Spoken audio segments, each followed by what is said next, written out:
your idea of what is memory have to evolve. Right now, your idea of memory used to be, till recently, is just what you remember. But now, your idea of memory has become more technology-oriented. You use the word memory more with reference to your gadgets than to yourself these days. Your idea of memory has shifted, that things can have memory. 100 years ago, nobody thought things can have memory, isn't it? Only living creatures can have memory. How can a thing have memory? But now things have memory. They have more memory than you, better memory than you. So that's a huge shift in human understanding of memory. Now we're talking about water having memory. Why go in installments, water, fire, earth, this one, that one? They're using a very negative term. Actually, they're trying to define yoga, but in the scientific parlance, they're calling it as quantum entanglement. Quantum entanglement means there is one subatomic particle here, there's another one somewhere, 1,000,000 light years away. You can't imagine what that is, but that far away. But these two are connected. They have no explanation why, all right? The word yoga means just this. It is just that we wouldn't call it entanglement, there is a quantum coherence. The universe or creation or cosmos is entirely coherent. This happens across the universe right now. This does not mean, did this sound reach the ends of cosmos? No, not like that. But they're coherent. Nothing here is happening unconnected. If you find coherence, suddenly you have certain mastery over things. In yoga, we call this prana. Prana travels faster than light because it doesn't travel, it's just everywhere. Like I'm talking about this being cannot travel, it's everywhere, so it need not travel. You can call it divine, you can call it God, you can call it being, you can call it prana, or you can call it quanta. But essentially, because it's everywhere, it looks like the same thing is happening everywhere, that means it traveled from here to there to there, no. It's everywhere, so it need not travel. This is what being also means, that there is nowhere to go because everything is here. Everything is here. For one who is willing, everything is here. For one who comes in installments means you have to go from one to another, another to another. That's a nice way of saying it. Generally, I say it's a constipation. When life happens in installments, then it's a problem, because how many installments do you want to break this life into? Because the nature of life is such that if you break it into 1,000,000,000 installments, still it'll not be complete. The picture is not complete, because it's all here, it's not in 1, 2, 3, 4, 5. So, if water has memory, does stone have memory? Of course. Does air have memory? Of course. But that will sound ridiculous because where is the memory in the air? Well, see, all of you today are using phone. It is not wired, it's coming through the air, isn't it? Hello? Memory is traveling through the air.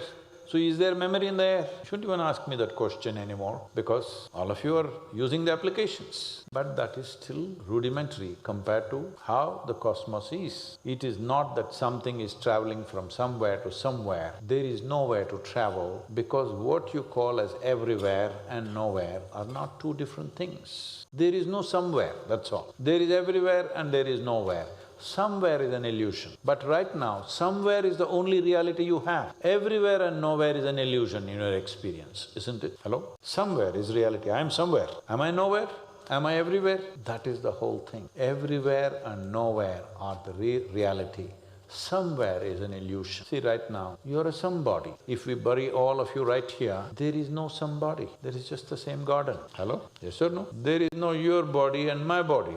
There is just a body of earth. So, the difference is, do you realize that now or will you realize that when it happens? This is not just with the earth, this is with the whole creation. You are either one with it or you are not. This is not an imagination. I go on thinking I'm one with the cosmos, you will go nuts. But that's how it is. When it happens experientially, it is tremendous. When it happens psychologically, you will lose it. If psychologically, if you think I'm everywhere, you're a serious problem. Psychologically, physiologically, you're somewhere. But the fundamental reality is this. So, this whole process of segmenting this and saying is, oh, there is memory in water, we accept it. But is there memory in air? Is there memory in fire? Is a keyhole vision of life. If you go on looking at life like this, if you stay here for 1,000,000,000 years, still you will know a tiny piece of it, that's all. Nothing wrong, but it's most inefficient way to exist. Because we are interested in application, we are not interested in knowing. How can I use it? Need-driven. All scientific research right now is need-driven. How can we use it? What can we do? Can I make a new kind of gun that I can just burn you without wasting a bullet on you? We are experimenting with all that, come on, hello? Right now, they've come up with bombs which will explode. All the buildings will be intact, only human beings die. Yes, because it's a frequency bomb, it just kills the human being. Buildings will be safe. I think it's a good thing. See, when you want to conquer another country, people are dead, infrastructure is there, isn't it a good way? We are need-driven, this is the problem. Everything we come to know, we will use it in more and more devious ways. So, when you're need-driven, you must understand, knowingly, unknowingly, you become destructive. What is wrong being need-driven? Nothing wrong if you were one more creature. Nothing wrong if you were a grasshopper, because creatures are need-driven. But once you get to this level of cerebral activity, this level of capability, if you are need-driven, the only place we will go to is destruction. There is simply no other place to go. So, when society or individual human beings are need-driven, they don't realize this in their own time, that they are super destructive. Because need is not a path that will end somewhere, it's an endless path. Being is not like that. The destination is right here, you don't have to go anywhere. The destination is right here. It is not light years away. When there is coherence between a subatomic particle, a brainless subatomic particle has coherence with another one 1,000,000 light years away, with this bigger brain, you must be able to find coherence, isn't it? With everything in the universe. This is called yoga. Yoga means union. Union means you are in coherence with the whole creation. Nothing to do because you're already fully equipped and here, just learning to use the equipment without messing yourself up, that's all.